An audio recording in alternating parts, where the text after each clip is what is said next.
अभी तक तो गोल्ड सिल्वर कॉपर गिर रहे थे, अब आईटी सेक्टर गिरने लगा।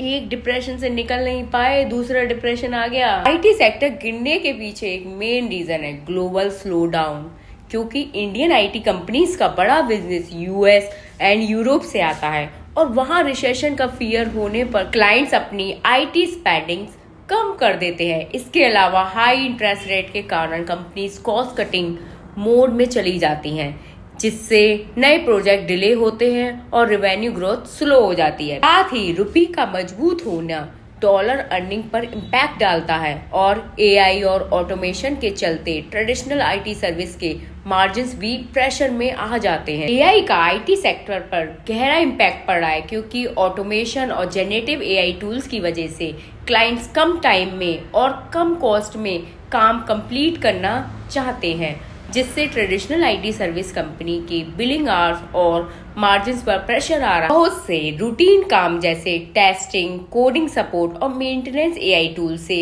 हो रहे हैं, इसलिए man power based revenue model challenge face कर रहा है। साथ ही आईटी कंपनीज को अपने एम्प्लॉयज को एआई स्किल बनाना पड़ रहा है, जिससे शॉर्ट टर्म में ट्रेनिंग रिकंस्ट्रक्टिंग कॉस्ट बढ़ रही है। एआई का इम्पैक्ट आईटी कंपनी में साफ दिख रहा है। Thank you. Follow for more videos.